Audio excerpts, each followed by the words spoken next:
এত ত্যাগ, এত রক্ত, এত জীবনের বিনিময়ে বাংলাদেশ যে দ্বিতীয় বা তৃতীয় স্বাধীনতা পেল, এই স্বাধীনতা আজকে বাংলাদেশের 18 কোটি মানুষের কাছে সেই সমস্ত শহীদ ভাই বোনদের আমানত, যারা এই আন্দোলন সফল করতে গিয়ে দুনিয়া থেকে বিদায় নিয়েছেন, সেই সমস্ত ভাইদের আমানত, যারা জালিমের গুলিতে 2 চোখ হারিয়ে তারা এখন অন্ধ হয়ে পড়েছেন, সেই সমস্ত ভাই বোনদের আমানত, যারা লড়াই করতে গিয়ে তাদের হাত এবং পা হারিয়েছেন, তারা পঙ্গুত্ব বরণ করেছেন।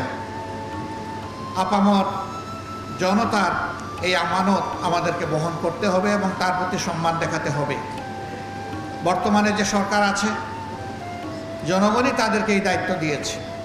তাদের মূল কাজ হচ্ছে রাষ্ট্রের যে বিশাল ধ্বংস সাধন করা হয়েছে, প্রাতিষ্ঠানিক জায়গাগুলোকে এলোমেলো করে দেওয়া হয়েছে, সর্বনাশ করে দেওয়া হয়েছে, দ্রুততম সময়ের ভিতরে তারা এগুলাকে পুনর্বিন্যাস করবেন। নির্বাচনের জন্য একটা অনুকূল পরিবেশ তৈরি করবেন। যখনই অনুকূল পরিবেশ তৈরি হয়ে যাবে, তখন একটি অর্থবহ, গ্রহণযোগ্য, সুষ্ঠু নির্বাচন জাতিকে উপহার দিয়ে তারা আবার তাদের স্ব কর্তব্যের জায়গায় চলে যাবে। আমরা সেই দিনের অপেক্ষায় আছি। আমরা তাদেরকে সঙ্গত সময় দেওয়ার পক্ষে। এই কাজগুলা করার জন্য যেটুকু মিনিমাম সময় প্রয়োজন, সেই সময় আমরা তাদেরকে দেওয়ার পক্ষে। আমরা এই কথা বারবার উচ্চারণ করেছি। সেই সাথে আমাদের আকাশ এখনো কালো মেঘ মুক্ত হয়নি। এখনো বাংলাদেশের আকাশে শকুনের ঘোরাঘুরি চলছে।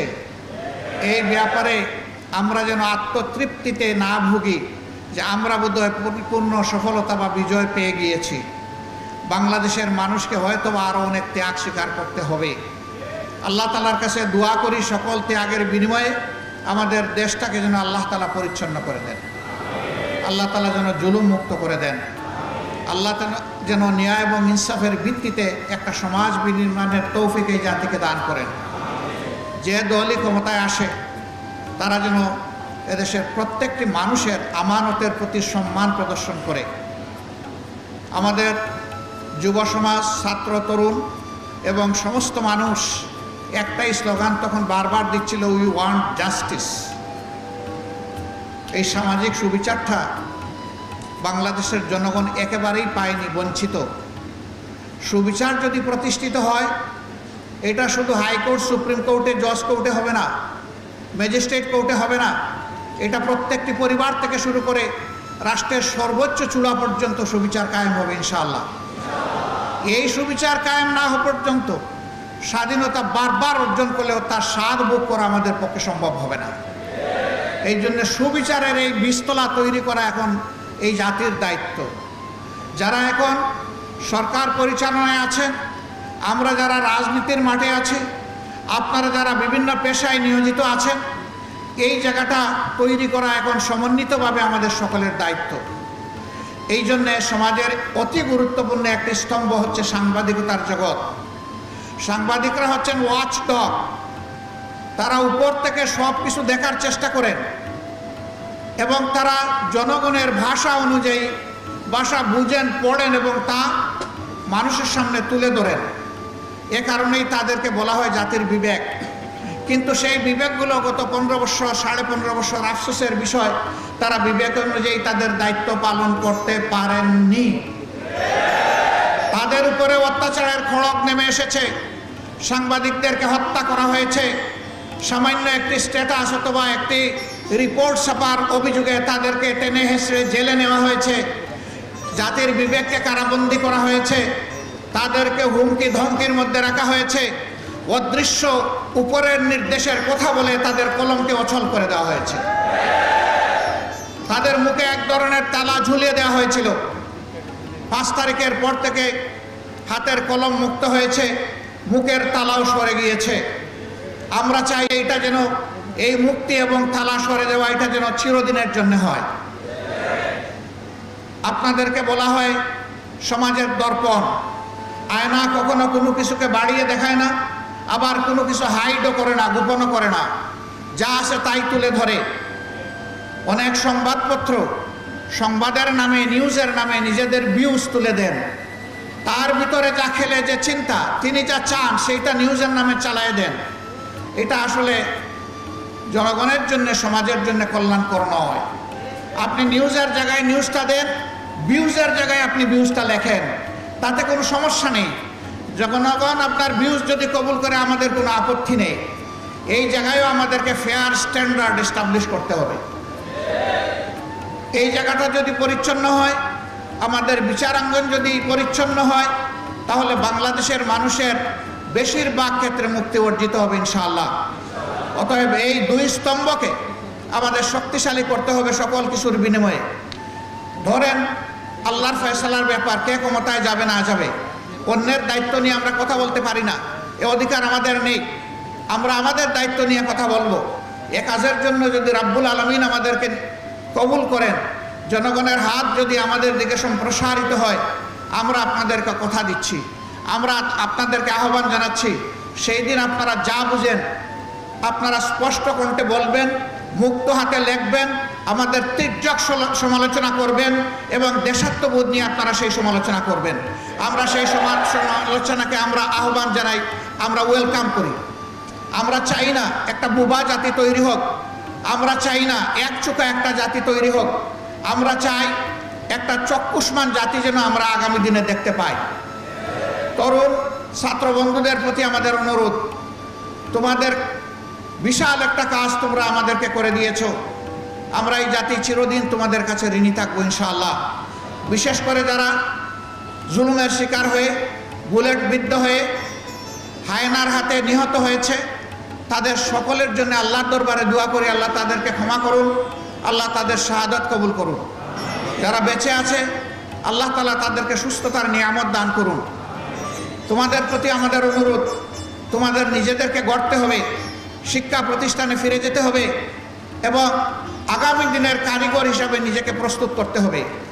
এবার তোমরা জাতির জন্য যে ত্যাগ স্বীকার করেছ, এইটাই যেন জীবনের শেষ ত্যাগ স্বীকার না হয়, বরঞ্চ এটা যেন শুরু হয় এবং জীবনের শেষ মুহূর্ত পর্যন্ত তোমরা যেন জাতিকে কিছু দিয়ে যেতে পারো।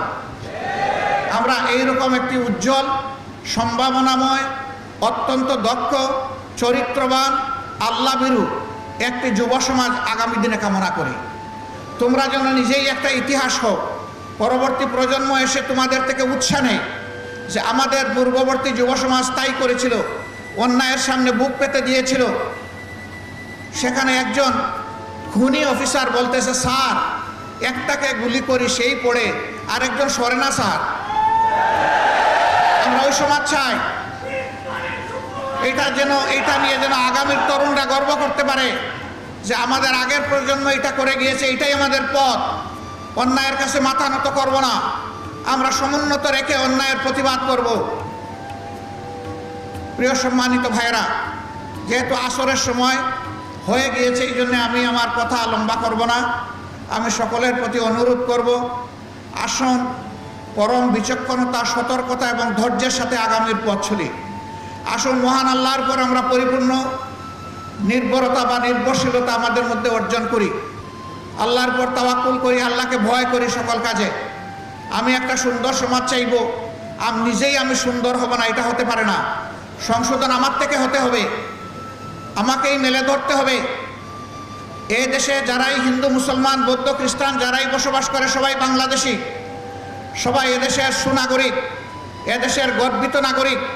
তাদের সকলের প্রতি আমাদেরকে শ্রদ্ধা প্রদর্শন করতে হবে, তাদের হকের প্রতি আমাদেরকে সজাগ থাকতে হবে। নিজ নিজ কর্মক্ষেত্রে উদাহরণ পেশ করতে হবে যে এখনও পরিচ্ছন্ন হাতের কিছু মানুষ এই দেশে জীবিত আছে এবং বাকিদেরকে পরিচ্ছন্ন হতে হবে।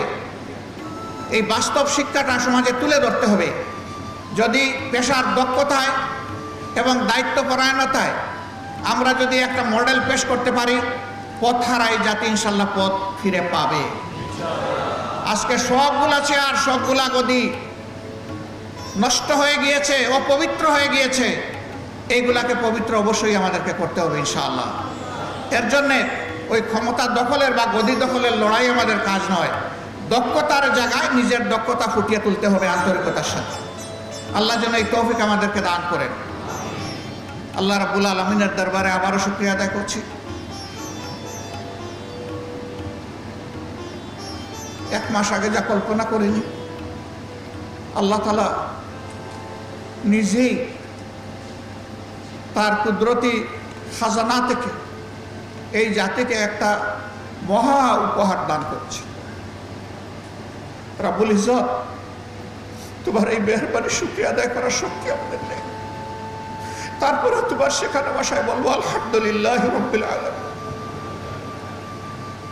হে আল্লাহ, তোমাকে ভয় করে চলার তৌফিক আমাদেরকে দান করো।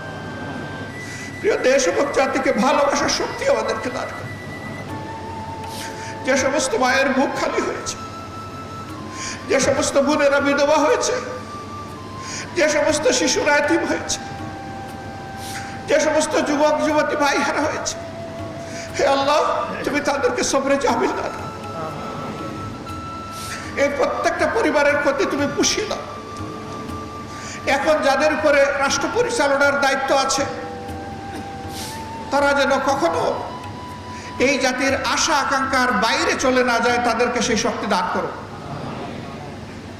তাদের জন্য, তাদের কারণে যেন আবার নতুন করে এই জাতির ক্ষতি না হয়, তাদেরকে তুমি হেফাজত করো।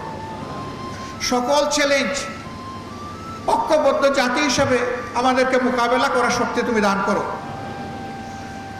সর্বাবস্থায় আমরা তোমার সাহায্য চাই। হাসবুনাল্লাহু নি'মাল ওয়াকিল, নি'মাল মাওলা ওয়া নি'মান নাসির। আসসালামু আলাইকুম ওয়া রাহমাতুল্লাহ। এত ত্যাগ, এত রক্ত, এত জীবনের বিনিময়ে বাংলাদেশ যে দ্বিতীয় বা তৃতীয় স্বাধীনতা পেল, এই স্বাধীনতা আজকে বাংলাদেশের 18 কোটি মানুষের কাছে সেই সমস্ত শহীদ ভাই বোনদের আমানত, যারা এই আন্দোলন সফল করতে গিয়ে দুনিয়া থেকে বিদায় নিয়েছেন, সেই সমস্ত ভাইদের আমানত যারা জালিমের গুলিতে 2 চোখ হারিয়ে তারা